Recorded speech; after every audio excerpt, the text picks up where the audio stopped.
got like a whole like setup. He's got a giant microphone. It's just by default, guys. It's when you've got even the voice sounds so it's the, like the radio voice. Yeah, it's also the microphone in the morning.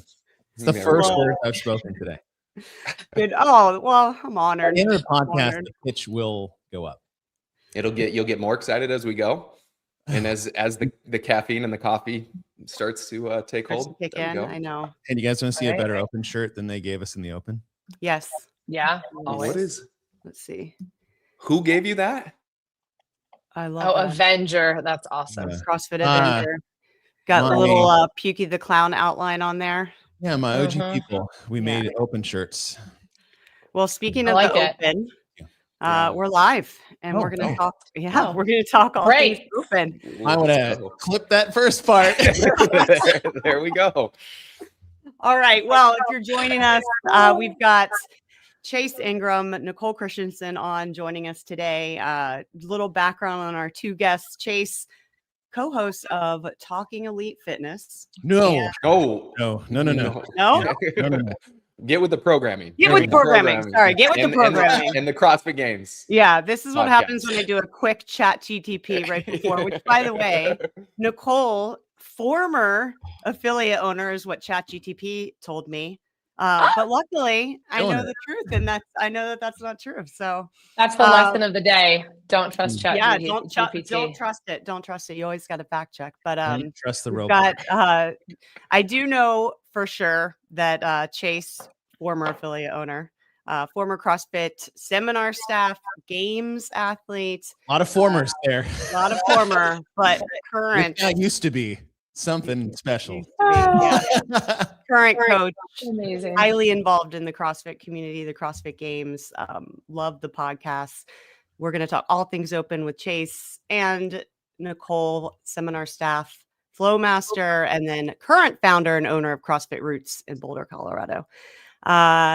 We want to start off, guys, by just asking you, is it true you both are 15-year CrossFit Open competitors? Is that right?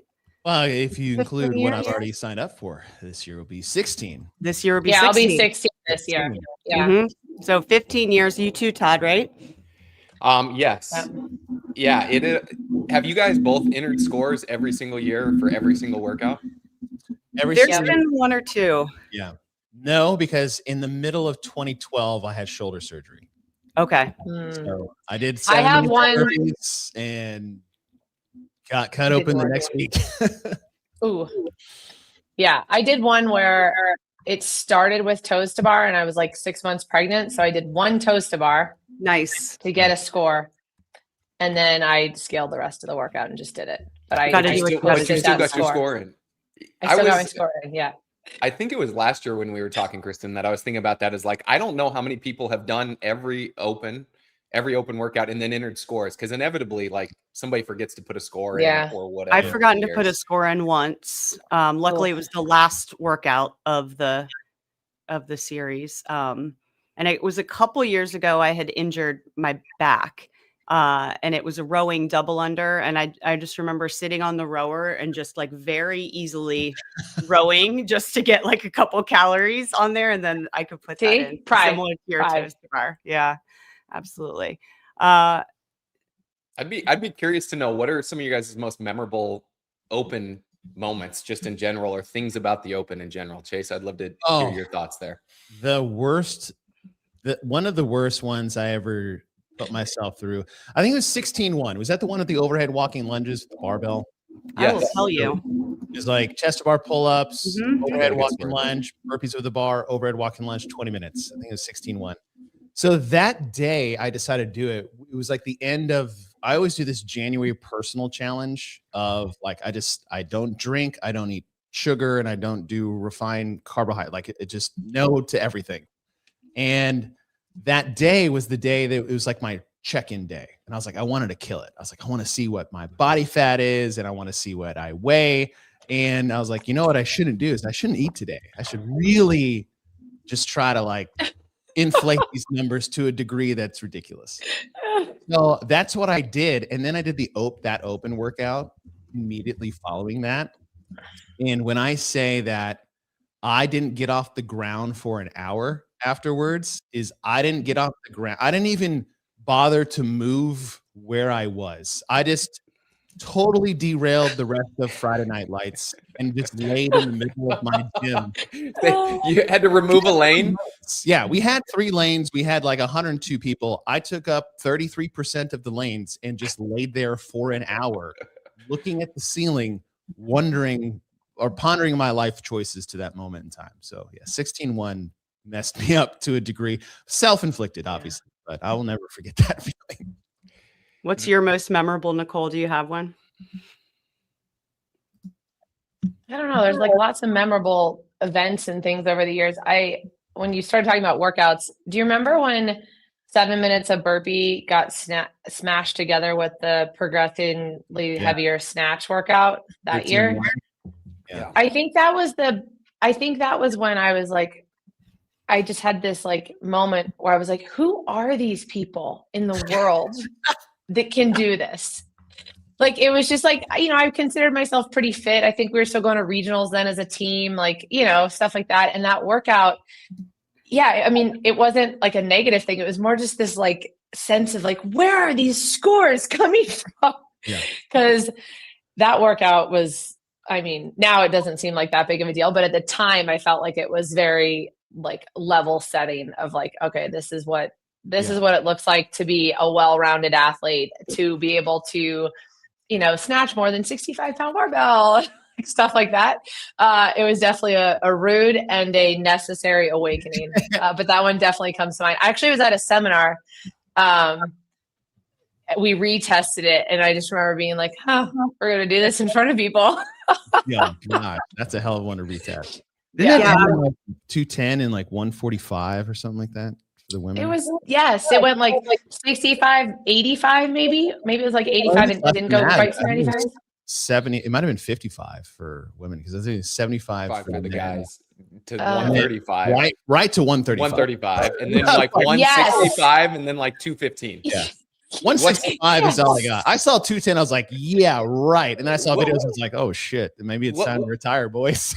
What was the best about that for me is like, especially for myself, it's like I think my max at that time was like 170. But of course, getting ready for the workout, I've got all the weights over there. Right? All right, when I get through 165, what do I need to add to do the 210? Like I've got any shot at this thing. It was like at that time I had like a 12-minute Isabel time. I'm like, that's so no true. Chance you're like, okay, but people would egg you on too. They'd be like, well, but like, what if you get there? Like, you got to have the plates out. And you're like, okay, yeah, like I'll get them out. And you just got like looped into this. Yeah, the magic of the open. Yeah. In the moment, I'm going to set a PR after nearly like doing 99% of my previous max for 30 reps. But you hear stories though, right? Like you heard a story of like that one person that last year they went and they did PR their snatch in the last 12 seconds by 20 pounds. And you're like, maybe that's me this year. It might be, might be me. Why not? Gotta believe, Gotta believe. Gotta believe. Oh, so good. Yeah. I was the opposite. I was like, don't waste your time. That was me too. Like people would be pulling the other plates over to help me set my station up. I'm like, I'm not going to need those. And same thing. Like, you never know. I'm like, no, I do know. And I'm not going to need them. But thank you. I appreciate it so much. Totally. It's so impressive always to me how much we all remember so many details about these workouts from like 2013. And also just Chase, you so quickly being able to be like, oh yeah, it was 16.2. That was 13.1. That was 19.4. It's called a sickness because right. With recall, no problem. If my wife asked me if I remembered to do something earlier that morning, gone. Like, but if you want to know the third workout in 2017 of the Open, and your score. Everyone has their strengths, Every open workout I ever did. When my kid has learning reading later, no idea, right? And that's today, and he's been doing it for a year. So, Oh no. You can only level everything up. You get like 100 points to build your character. 99 of mine are in CrossFit. And then the other one is spread out over the course of 10 other things that I need to be doing. I didn't know that was a thing. I got to learn about that. It's your NBA Street character sheet. It's like you get points. Okay. So good. Well, we're going to talk a bit today. We're not going to spend the whole hour reminiscing about old. I could. What? I I could. thought that's what we were doing. We could. I know. I think that we could. But we want to talk about the 2026 Open. And we're going to dive into that a little bit. So, Todd, I think you were telling me you had a question for Chase right off the bat. Yeah, just in general, why does the Open still matter? I think the Open, I mean, because we're living, breathing human beings that have a thirst to be better than how we were when we woke up this morning, right? And the only way we can manifest that is through the act of things that we don't think we can do. Talking about snatching 210, I would rather live a life of thinking I can do it, not being able to, than just hell yeah. Even though I second that. Even though I just said don't bring that weight over here, I'm not getting it today. That said, is that the thing I love about the Open the most is that because it and I use this term very endearingly, is that it forces me to look at myself in a way that I try to avoid 362 other days out of the year, other than the 3 days I do the Open workout. That's a lie. I redo them. So make it the 6 days, 9 days that you do them 3 times. That would have been a great Sunday opening question. How many times have you repeated? Yeah, I love the redo life.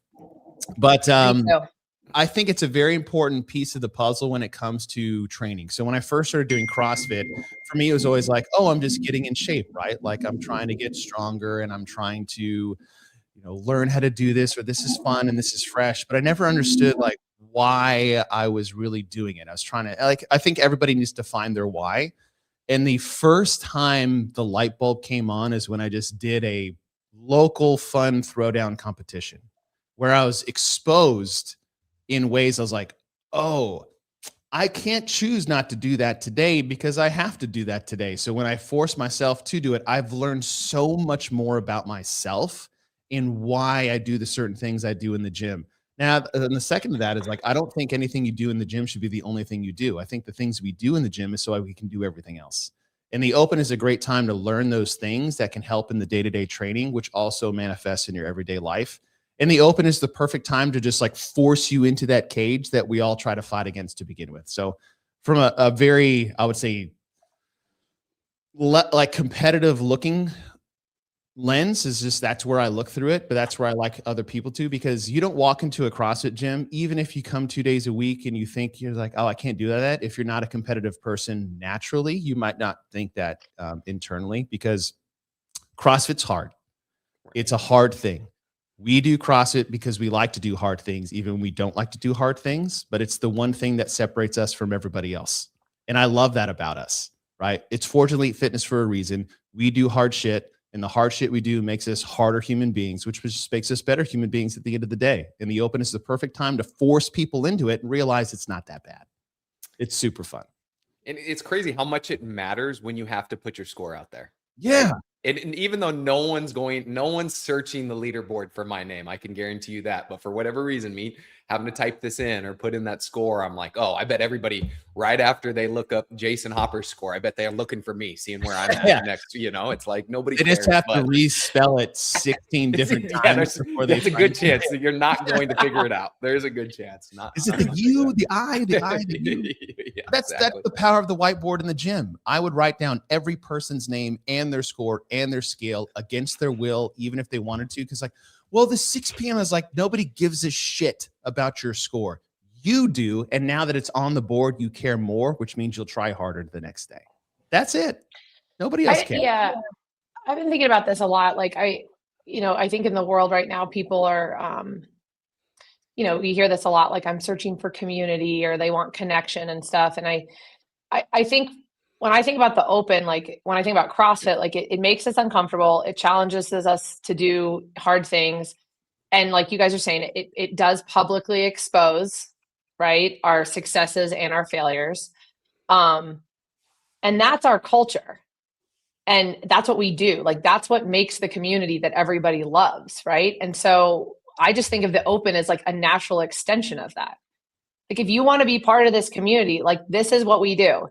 you didn't come here for like, you know, to be like patted on the back and be like, oh, you're fit enough. Wherever you are is good. Like, and I just think it's like, I don't know. I think of it as like this greater extension of like, comfort is like this root of all evil, that everybody's always trying to like find ways to not be comfortable because they know that like, that's kind of what leads us to, you know, maybe not feeling the way that we want to.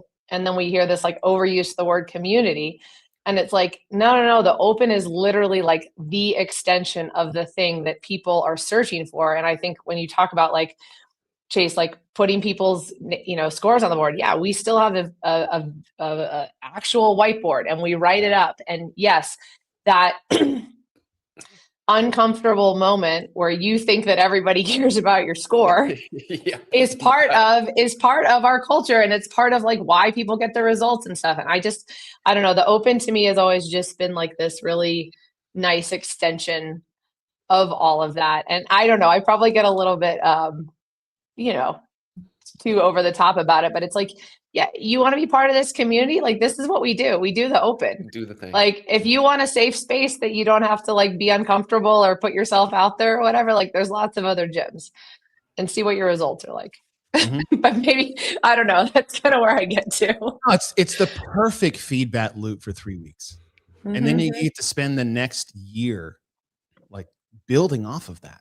Yeah. It's this, I look at it like on, sorry, Nicole, I look at it like being on staff, right? Like the feedback we would get at the end of the weekend, the feedback I would get from Nicole was like the greatest I would ever have. Like she would push me harder than any flow master I'd ever worked with. And it made me better. And that's what the open is. It's the perfect feedback loop. It's the, hey, listen, this is why you were bad at that.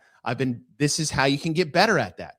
Where else can you find where someone will just be so blatantly open and honest with you in the most caring way in the world? Because the best coach I ever had in my life, I was in high school. I just started swimming. And I mean, just started swimming. I was like 15. I'd done like fun summer leagues with my brothers, but I'm 15 swimming with kids who've been swimming year round since they were 5. I'm getting my ass handed to me in the workout because I'm not good. And my coach is just railing on me. And so finally I just get out of the pool. It's like, why are you so hard on me? Because I am trying harder than everybody here. He's like, the day I stop yelling at you or coaching you is the day I stop caring about you. And I was like, holy shit. Done. Totally. Like, I was like, now I will run through a wall for you. Right. But that's what it is. Right. And so like, if someone can be so caring about you, like Nicole after a level 1 and give me the most honest feedback. And I'm not saying wash my feet, pat my back and say a good job. It's like, hey, listen, this is where you can improve. I know you want to be better. I care about you so much that I will tell you the hard truth so you can get better. And then we can all enjoy the next step forward. That's the open. Oh, I suck at double. And it's like, yeah, do you want to have an honest conversation of why you suck at double? I can't do pull-ups. Do you want to have an honest conversation of why you can't do pull-ups? Because after this conversation and you get better and you get your first pull-up next year, imagine the relationship we're going to have as the coach and the athlete, and imagine the relationship you're going to have with CrossFit. Because now you did the thing, you stepped into the fire, you saw yourself succeed, and now you can take that to the next thing you don't think you can do.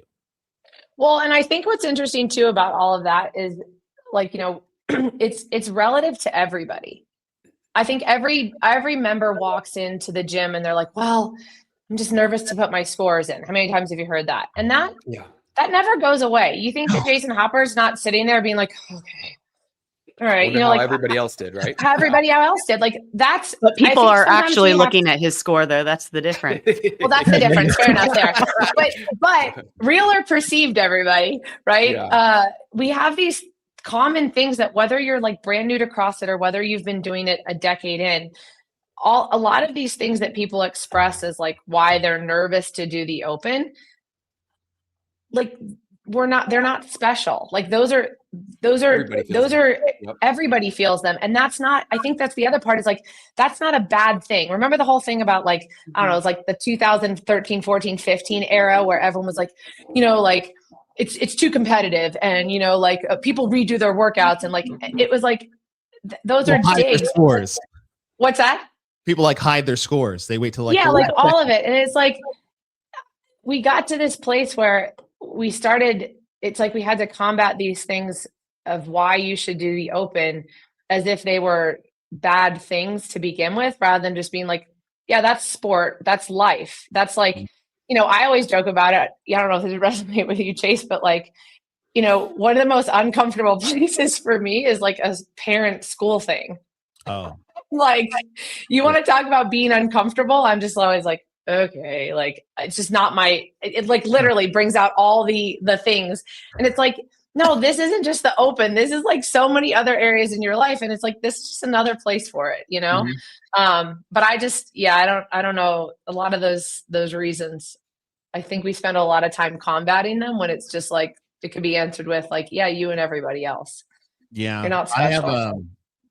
This isn't a hot take. This is just a position I take these days. Cause as I get older, I care less about people's feelings. Is that if I have to convince you to do this, then I don't really want to spend time bothering to convince you to do this.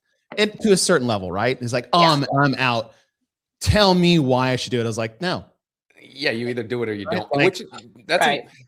I just don't have the time to waste for that attitude. If it's like, I'm really nervous, I need help. Yeah. Like, sure, we can have that conversation. But if you sit back and like, tell me why I should waste $20. Convince me. Exactly. Like, Or I'm going to do the workouts anyways. I'm just not going to do them and put them in the thing. And it's like, and that's the same thing. And what's funny about that is my belief is that the root cause is the exact same thing that you just said. I'm really nervous.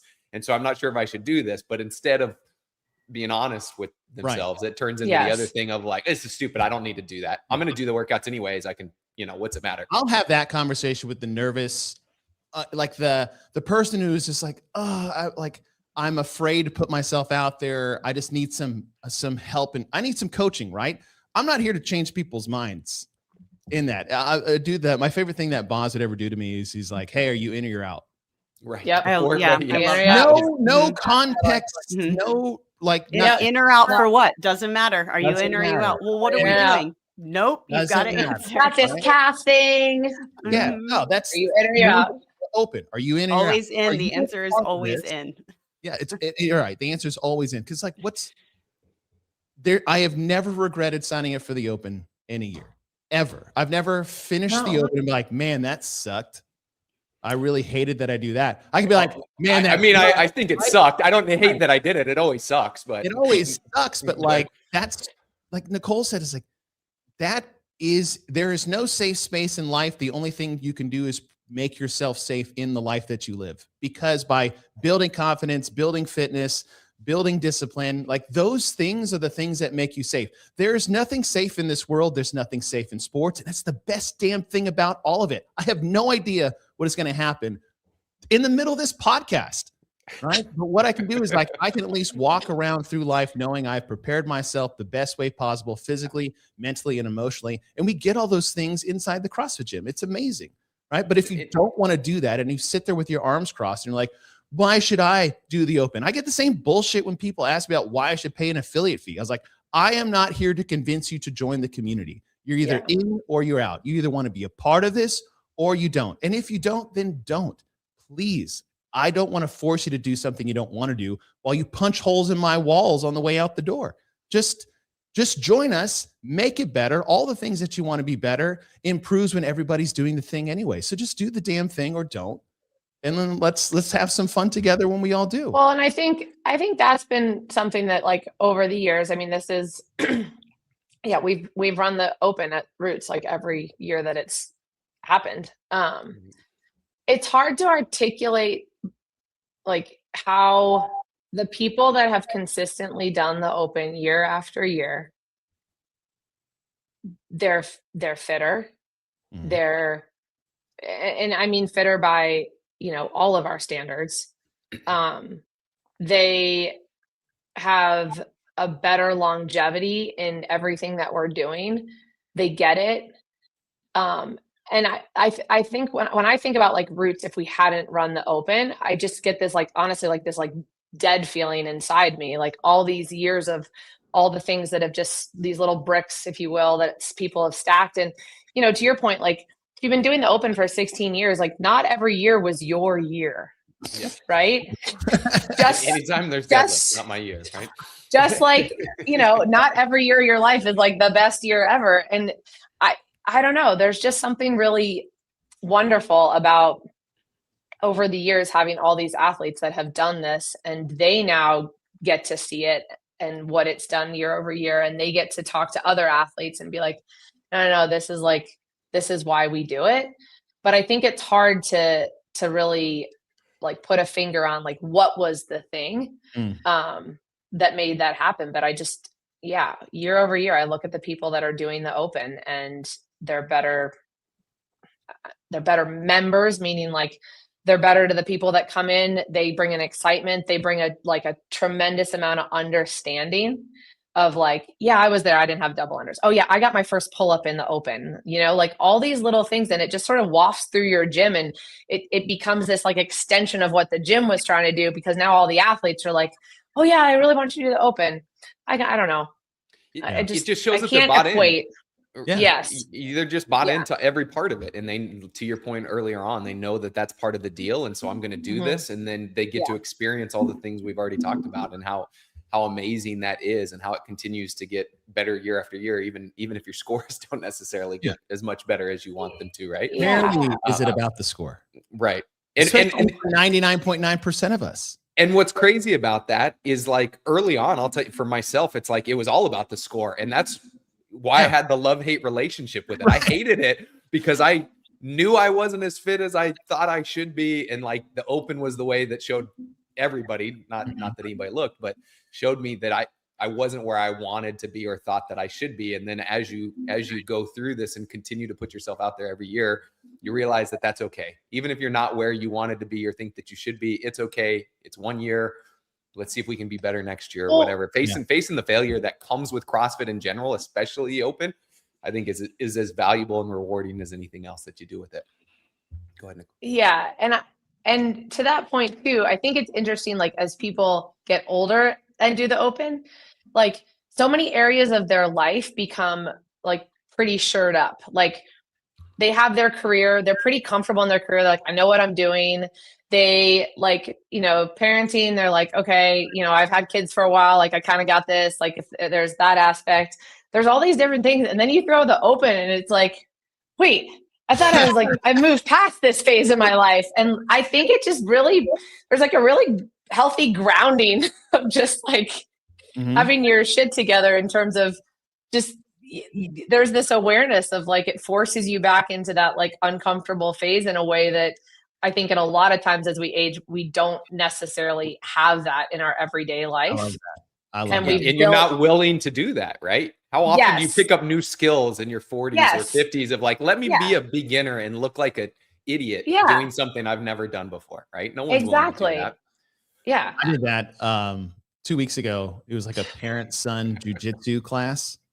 He's like, hey, we want you guys to like learn what your kid's doing. I was like, cool. One drill, like the most basic drill. I was like, man, this is embarrassing. Like, I'm like, why do I feel so unathletic? Yeah. Like, no wonder the instructor looks at me and I'm like, Dylan, just do that. And he's like, do you have any idea how hard that simple thing is? And I was like, listen, I would like to apologize to you for the last 2.5 years of coaching you from the sideline when I have no idea what you're doing. But Nicole, I love your point with that because we do find our comfort zone, and it's more of like, hey, I'm 43. I've got kids. We're not having any more kids.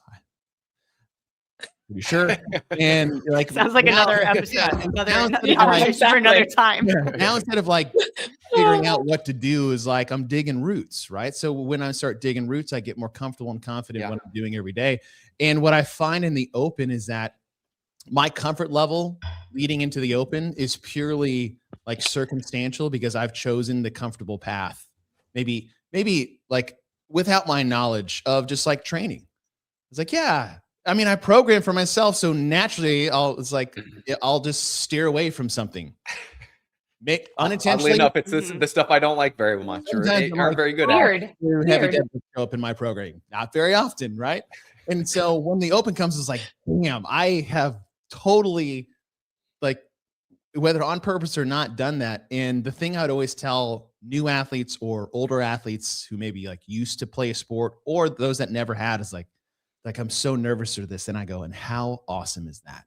Right. What a privilege it is to be nervous, scared about a workout.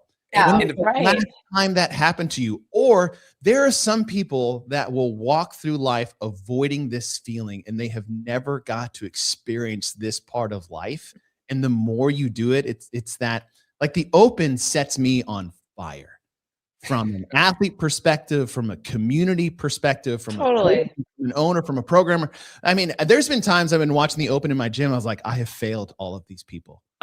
Miserably, because we didn't do this. Like Dave put something pops up. I was like, son of a bitch, I have forgot that little stimulus window in it, and everybody suffered because of me. There's been years when that's happened, and I love it, because the second you think you got it all figured out, life comes and smashes you in the face, whether you're ready for it or not. And a lot of times that's the Open, and I love that part of it. Is just like being exposed. I'm like, cool.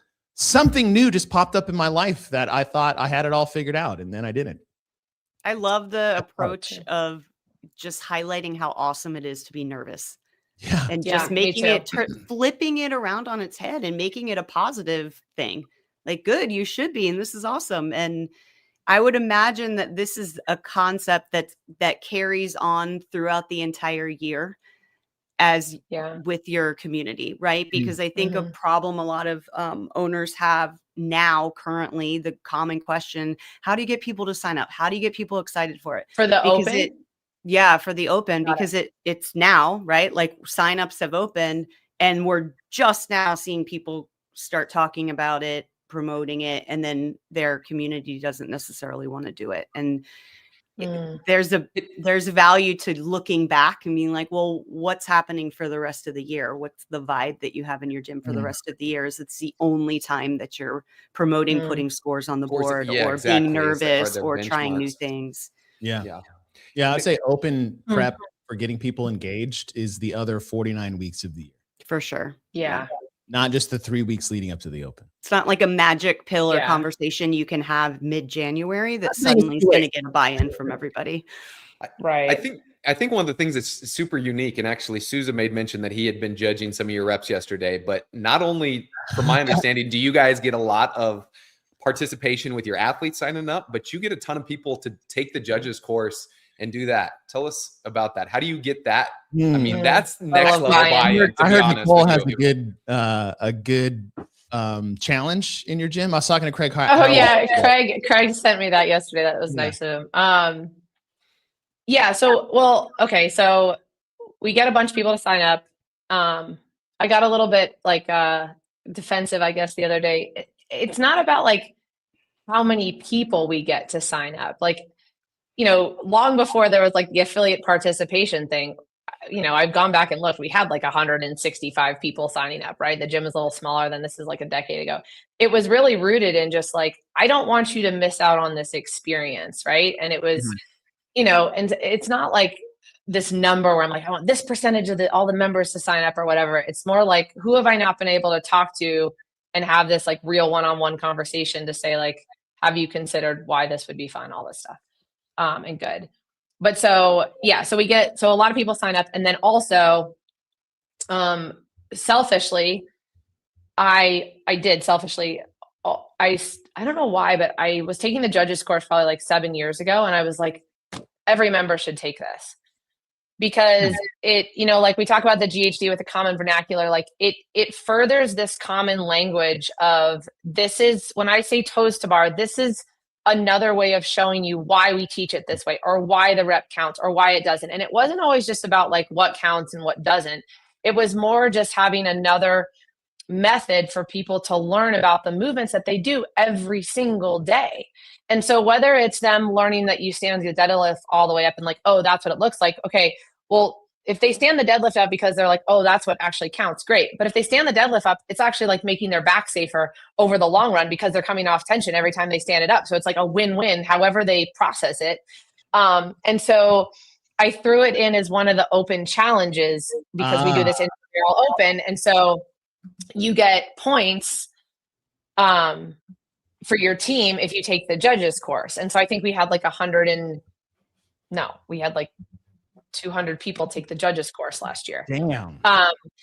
And it makes the gym better. And I should film it one time. Like every year somebody comes and they're like, I took the judges course and like, I get what you mean now about like why my toes have to hit the bar. And it's like, I'm not making fun of the person or the people that say this. It's like, it's just another way that they're learning that resonated with them more than us, in class being like, okay, you got to get your toes to touch at the same time or whatever it is. And so I just think it makes the gym better. And it also holds us it helps us hold the standard that we want for how people are moving. Yeah, it's through the metric of what counts and what doesn't count, but there's a safety element in all of that as well, right? And so, so that's how we get people to do it is they earn points for their team. That's cool. It's been a little bit funny because I joked about this, but Jenny and I ended up filming the judges course last year, which let's just say we should hold auditions. I think they need like some younger talent for the judges course. So if anybody would like to send me their resume, But you're taking open applications for next year's. Exactly. I was like, Jenny and I were joking, like, how is it that they ended up with like the two like mid 40-year-olds for this task?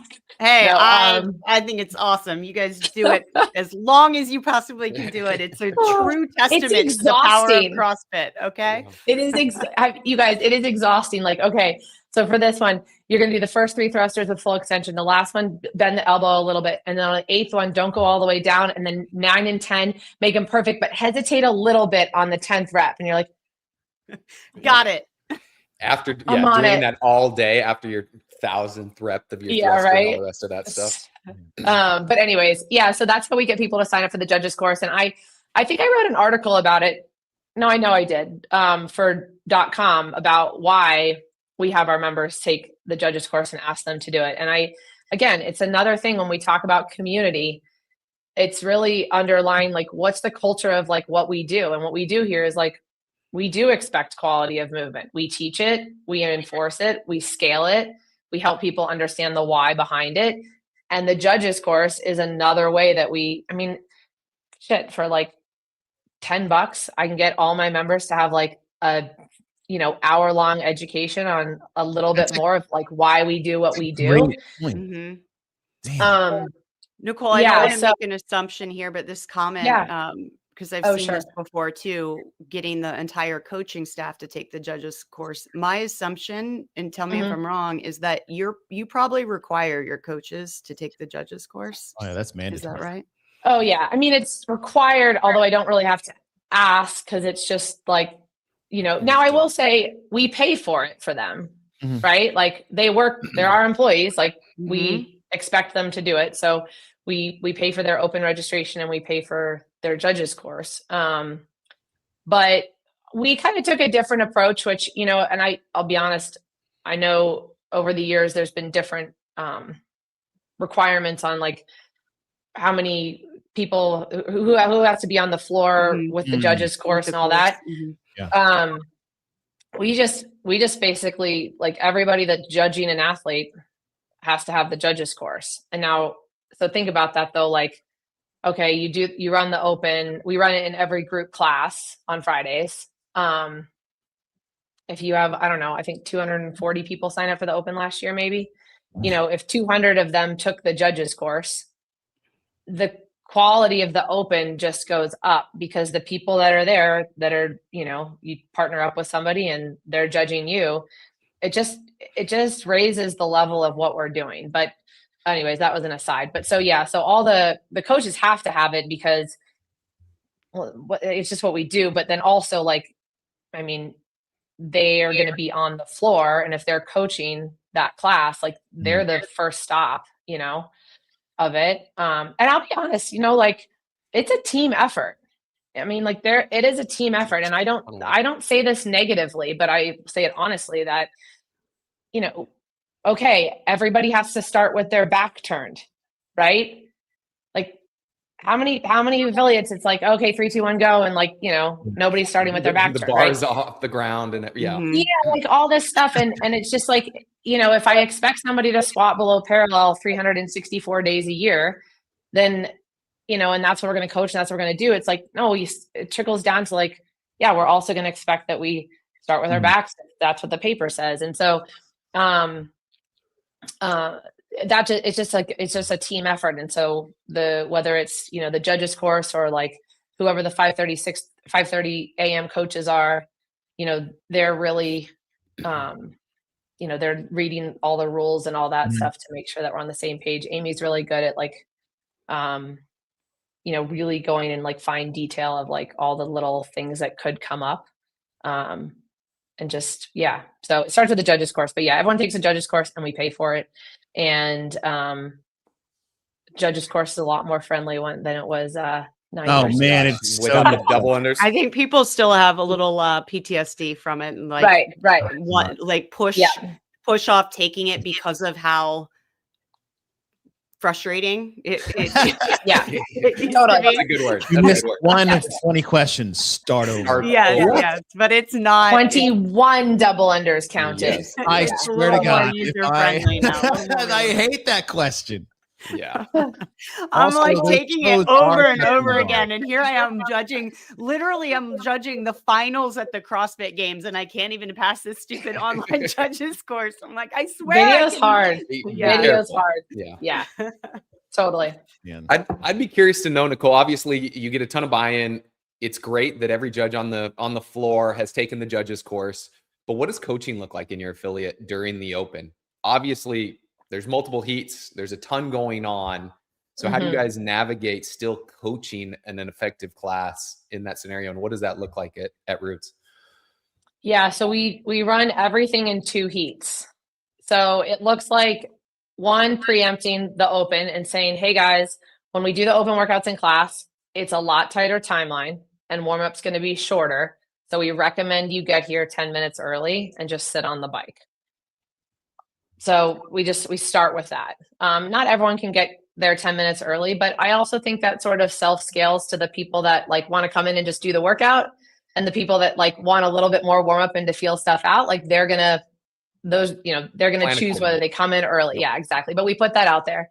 And then, you know, a lot of it is what we would call the old setup, check and go. So like the warm up is really going to, hone in on getting everybody set up in the space, checking that they're all moving safely. So someone's not like, I'm going to do, you know, RX. And you're like, okay, that's 80 pounds over your 1 rep max deadlift. Yeah, exactly. You're like, right. So making sure people are cornered into making a safe and correct decision. And then literally it's like, you know, go, who's going first and all that. So like, from a coaching person. Yeah. So then it sounds like it's more group management, right? Yeah, it is. And right.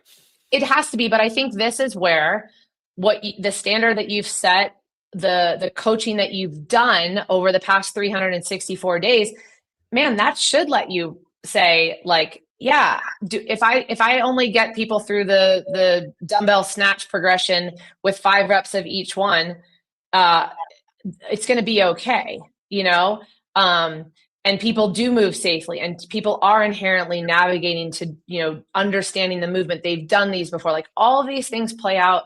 Like you've set your athletes up for success, not just in terms of that, you know, they're going to be successful in the open, but also that you can do it safely and efficiently. Like all the little things, like when you say group management, like just the little things about like how you've set up the classes, you know, then when it comes to the open and you've created lanes, they're like, oh yeah, I've seen lanes before. Like, oh yeah, I know that I can't go to this pull-up bar because of this. Like it all really comes together, and it's not, a lot of it falls into place, just kind of nicely there, but you are relying a lot on, I kind of call it like the pandemic thing, right? Like our athletes, like during the pandemic, it's like they had such a good foundation that even though we were on Zoom and I'm like, let's go out a little lower, you know, press that out a little bit. Like they were safe and they were great. And then we all came back together and we kept moving forward, you know? But yeah, it's definitely heavy on the group management. And then I'll say for the coaches that when they're coaching, when it's 3, 2, 1, go, we fall into head judge mode, right? Because we do want things to count and we want to do it correctly and do it right. And so, maybe someone's a little bit in their toes, when they're, I don't know, at the bottom of their front squat, but you look over and somebody's, moved their barbell and it's 2 feet from the rower. That's a bad example, but you know what I mean? Like they're changing that stuff, and making sure that people are doing it correctly for the standards that are set by the workout and the open stuff, more so than maybe like, hey, sit back a little bit more in your front squat. And I'm okay with that. Yeah. And I think to your point, it's like if you're coaching and teaching to the standards and making sure that everybody moves and hits depth in their squats and hits the target with the wall ball shot, it's just another day. And it's actually an easier workout in the sense that I don't have to count my own reps. I got somebody to count them for me. It's Totally. like the judges shouldn't be there taking reps away if all year long you coach your athletes to have good reps. Like as the coach, I should be the one walking by going, Chase, I need you lower in this thing throughout the year. So it's not a surprise when somebody's there and they've taken the judges course and they're watching, they're like, Chase, none of these count. And it's like, well, why am I shocked? Like, this is how I've been doing wall balls all year long. It's like, well, what am I, what are we doing if that's the case? Right. That's an interesting one too. Like we really don't, and I mean this, we don't have instances, when people get offended by the open because the standard was something they weren't doing all year. And then they can't get past it. Like we don't have that. Like it's not, because it is greased into their being in terms of how they're doing the reps all the time. And I think that's a really hard place for an athlete too, right? Like they haven't been told all year. And then somebody takes the judges course and they're like, oh, those don't count. And they're like, what? Right. That's just, that's hard. That's not fun. Right. I remember years ago, we had an athlete drop in to do a workout and I was the one judging and they weren't going below parallel and they weren't, pulling the bar back lock out and I'm, calling them on it. He was pretty frustrated. And then we saw he went to another gym a couple days later, redid the workout, and his score was way higher than when he did it at ours. And it's like, well, maybe what he did is he went over to that other gym, and now that he knew what the standards were, he hit the standards. I'm sure that's probably what it was. That's exactly totally. Now that you greased him up. But I was going to say, I've seen that same thing where you have people drop in. Really? A lot of people are traveling, and you're holding standards, and I'm like, make sure you enter your score. And we go by Drive Fitness. Our affiliate name is CrossFit DF. I make sure to write it for them, let them know. And I'm like, never showed up in my inbox to double check their score. It's crazy that you didn't enter it here. And interesting. That's a really, I don't know. Garage gymmers, people that just need to be in an affiliate to do it, to get a judge, will come in. Yeah. Totally. Something else I love about the other cool part about with all the people judging, like, cause we do 2 heats, you judge each other. Like, I think this one gets overlooked, but it brings it trickles down the credibility and the like common understanding of movements and standards when somebody else at the gym is like the one taking you through it. Like, I really love that part of it. And people also, you inevitably end up with like, oh, okay, Sarah, why don't you go judge Tom or whatever? And they're like, oh, I don't know him. And you're like, cool, great, go do it. I'll walk you through it. This will be great. Yeah. So I think that's a pretty neat part to sort of extend the standard to your athletes to impose or influence, what do you want to call it? Judge for other members at your gym. I think it's a cool aspect. And it probably goes back to, you were making mention before, your athletes that have signed up and taken part in the open, the ones that have been most bought in, those are the ones that are so aware without the judges course that probably are there acting as coaches, even if they don't coach on the floor for you. Not only are they judging, but they're probably giving the tips that they've heard for years on how to make sure that the standards are being hit. And not only that, people are moving well and doing things right, because I'm sure they've heard it a number of times. So to your point of when the coach is now a head judge and logistically managing thing, well, each one of the individual judges is probably giving some pointers there, not only like counting the reps, but hey, push your knees out a little bit more. Hey, try to stay back in your heels. Like, I'm sure you guys have seen that as much as which I is have. not a requirement of the judge, everybody. However, make sure if you can slide it in, it's never a bad thing. Well, yeah, totally. It's always one of those things that make you proud, right? Where it's like, hey, these guys know enough to be able to share that kind of stuff. Kristen, you should try that at the games this year.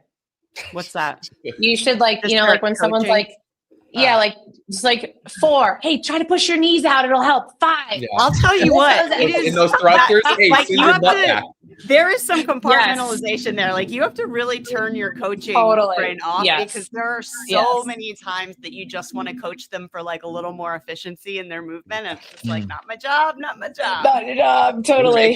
Different lane. Much harder on yourself. Yeah. Right? Totally. Yeah. It's so hard to move bad.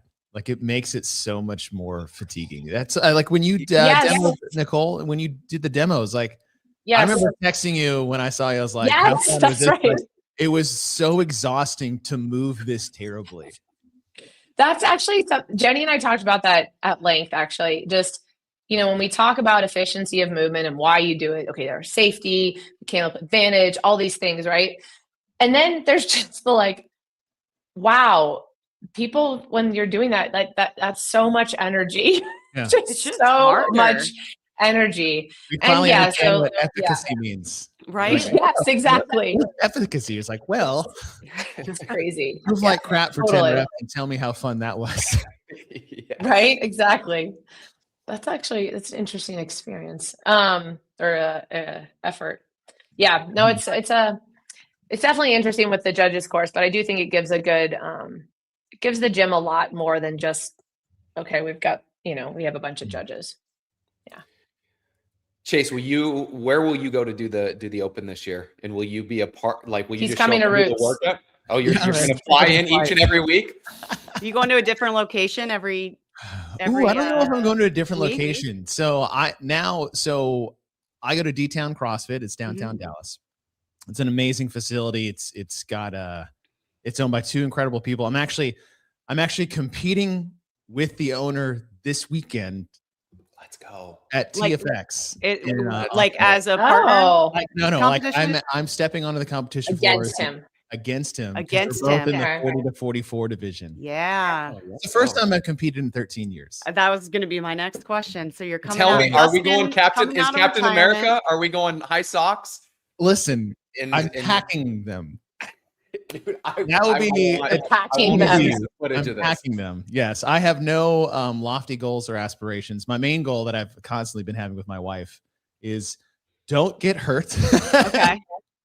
Because I have my biggest strength as just an athlete in general is like I am not worried. Like self-preservation is never at top of mind for me, which has always been an advantage. But then as my body starts to age, it is also a disadvantage because dumb athlete brain and then old body, physical body sometimes are not aligned, right? It's like I can make that, but my knees are like, are you sure? It's like, I'll let you know when you land. They're like, all right. But you are in the old division, right? Yes. So they're going to account for that with the programming, maybe. Yes. This was the best part. There's an event. And if anybody knows any history about my competitive career, which nobody should because it was this long. I mean, but there was just a recent short documentary that came out. So it's fresh in most Not of that anybody should have ever watched that. But 315 deadlifts are my nemesis. Your wheelhouse. Total wheelhouse, right? There's a reason box jumps. That one in box jumps, is that right? There's a reason why I'm not a 3-time CrossFit Games individual athlete is because a 350-pound deadlift decided not to do that 2 other times. So there's an event that has that program, and I was like, son of a bitch, of course. And I was like, wait, I'm 40. And I scroll down, it's like 40 to 44, 275. I'm like, yes. There we go. There we go. So now old man Chase gets some scaled weights and I can have a little bit of fun. 275 is realistic. That's a good challenge. That's a good challenge. I think that's appropriate. And that's this coming weekend? Like in a couple days from now? When we get off this podcast, I am driving. I'm leaving after we're done here. And so it'll be Friday, Saturday, Sunday. Friday night we're having so I'm an affiliate rep. So I work for CrossFit HQ, which I guess I'm supposed to say at the top of the show that anything I do or say is not necessarily endorsed by. I've had a few HR meetings where we're good. Wait, it's not necessarily endorsed by CrossFit or by you? I mean, technically, we're all CrossFit employees. That's true. So right. To varying degrees, right? I doubt any of you guys have been called into some one-on-one meetings where I should probably preface that the start of that being said, not yet, but amazing. Yeah, I'm an affiliate rep, and I run the South Central as far as the affiliates, and I have my first gathering of affiliate owners. So we tried to do these little sideshow pockets of, it's like, hey, we're going to be here this weekend for a couple of hours. Owners, coaches, whoever you want to bring, let's just come hang out and just like socialize and fellowship and just roundtable some things together. And I'm doing that on Friday night after I compete during the day. And we have, I would say the ones I did last year, about 15 to 30 of these, because they're small. They're not grandiose. It's not like we're at the SAP Center last weekend with, in California, right? That's a lot different. There's 150 people coming on Friday night at TFX. I actually am more nervous about that than I am in the competition. But even more so is I reached out to Don Fall, the CEO of CrossFit. And I was like, hey, I would love for you to come to this. I haven't asked you to do any of these. And Don Fall is coming as well. So, wow. And that's Don cool. Fall will be running an affiliate gathering it's in Taylor, Texas. We'll say Austin, Texas, Friday night at TFX for a couple of hours. We'll stick around as long as people want to hang out. And so I'm really excited to compete. I'm excited to compete with the owner of D-Town, Ken Williams, him and his wife, Jessica. They actually own, I think, 4 or 5 gyms in the DFW area. Wow. Let's go. These guys they're doing it. I don't know how they do that, but they do it beautifully. So I'll be doing it at D-Town. I might round table like their little corporation of affiliates in the area, but it's the gym that got me back into the affiliate. So in 2023, I had shoulder surgery right before the open.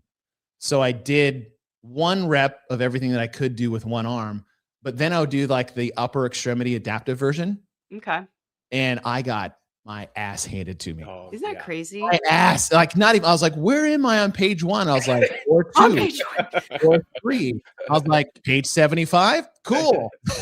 Humbling, right? Yeah. That's awesome. I was in the garage for a couple of years feeling sorry for myself. And then in 2024, I was like, you know what? I'm going to go to D-Town. A lot of my old members go there. A lot of my old coaches go there. I showed up there and I've never looked back.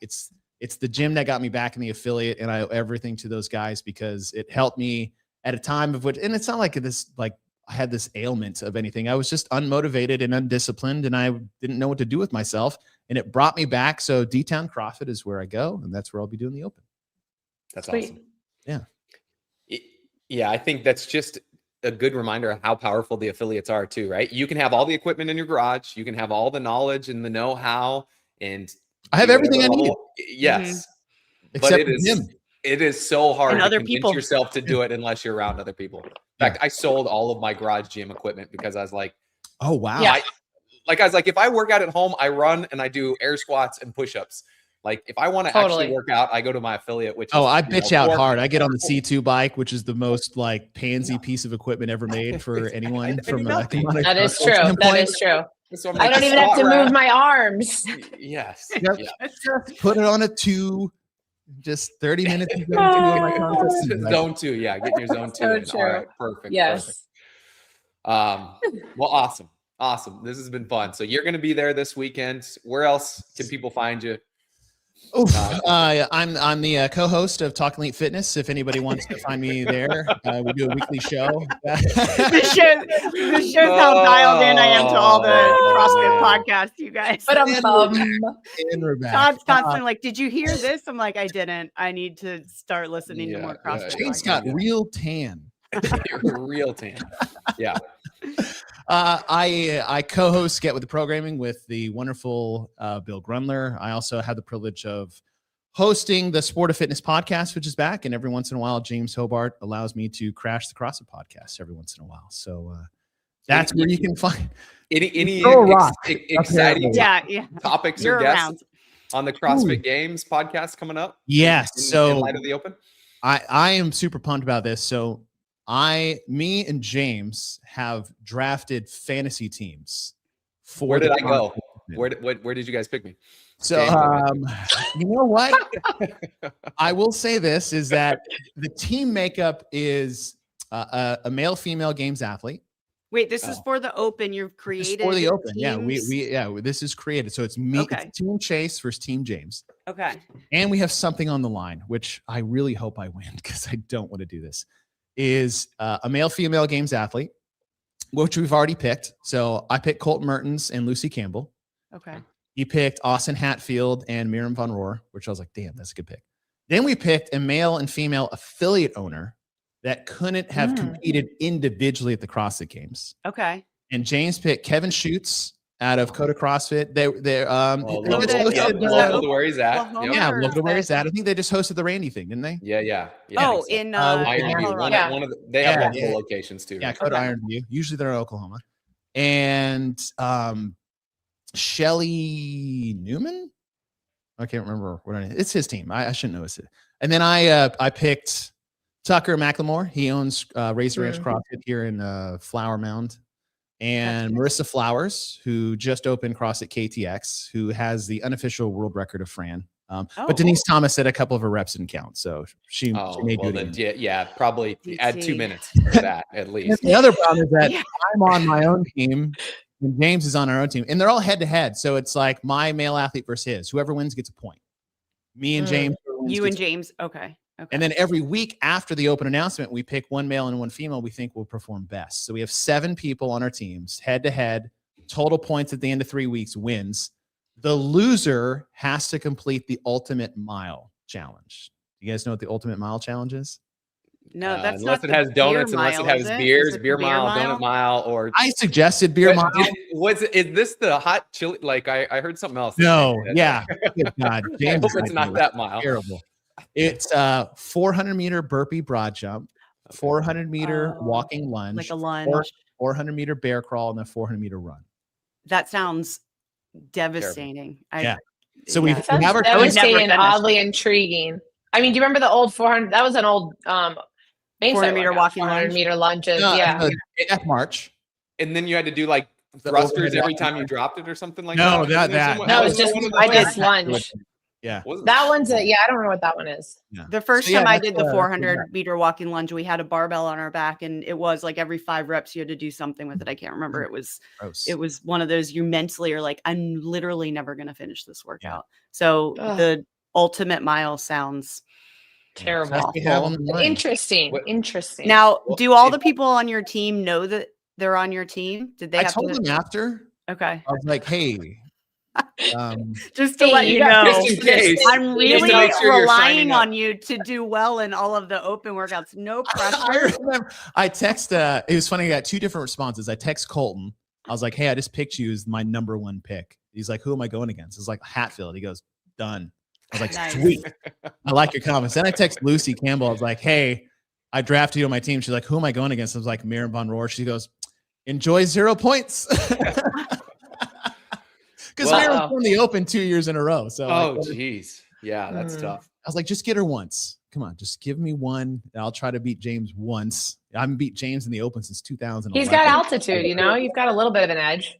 That's true. Unless he travels to do the workout at sea level. Yes, that's true. That's true. Then then I don't know what to tell you. Yeah, we got a lot on the line. It's basically the Sport of Fitness podcast versus CrossFit podcast. Are you going to stream it? Like, are you going to stream your workouts live? Is Denise going to judge you? Ooh. Yeah. No. I will. And the thing that I've done lately, the last couple of years, is I will video it and post it. Of my open workout. So I'll definitely keep that going. Is I'll video my workout. I'll post my workout. I usually post it and then we run it live and I just like talk during it with Bill. Of just like, here's where. Cool. Oh, I took a knee on the ground. This isn't good. This isn't good. How I was feeling. I think one time during. I don't recommend it. Yeah, I think at one time I sat. It was the. I think it was a quarterfinal workout where it's like 50 wall ball shots, 50 burpees over a box for 3 rounds. Oh, yes. I remember. And I would do like 5 burpees and I'd sit on the box. Bill's like, what are you doing? I'm like, I'm sitting on a box, Bill. What wasn't it was either an open or a quarterfinal that had like 135-pound thrusters and rope climbs at the end of it. Was that? Oh, that was yeah. That was not an open workout. Yeah, not an That open. was a qualifier. Or something like that. I did the same thing. I Yes. pulled a box over to sit on in between my long rested sets of that's where you say it's all part of the strategy. It's part of the strategy. Yes. Yeah. I've got a game that Wouldn't that be great if at the games you could elect to get a box in your lane to sit on? Can I have 6 risers, please? Just, It's like, what? I'm gonna need a minute. so much fun. All right. Nicole, what about you? Where, if people want to learn more about how you guys do the open, I've actually got your article around the judges course. I'm going to drop in the chat here. People can see. Oh, sweet. But anywhere else to learn how Roots does it? Yeah, the judges course one, the one about, there's one in there about the open in general. I try and find that one. But I think that also, if you go to Roots, years ago, we got asked to do this because we run the intramural open, and people are always like, well, how do I run the intramural open? So we actually packaged all the documents that we put to or use to run it. And it's got everything from like how we plan it, how we do the intramural scoring, how we get people to sign up, all that good stuff. And you can go to affiliate resources at CrossFitRoots.com, and that'll lead you through all of that. I think it's called, let's see, what's the name of it? It's in there. How to run an intramural open kit. Nice. So people have used that over the years because they are just looking for like, okay, I want to run the intramural open, but I'm not really sure how to do it. And I think you guys had something about like the open doesn't have to be exhausting or whatever. And this was a lot of our effort for that, because once you get, like a system in place for like, this is what we do this month, and then this and this, then it's less overwhelming. It's not quite as bad. No, that'll be really helpful for a lot of people. And you said you can find that on the CrossFit Roots website. Yeah, CrossFit Roots on the website, on the homepage, it just says affiliate resources, and there's lots of different stuff there that people use and helps their affiliate in some way or another, we think. I'm sure. We think.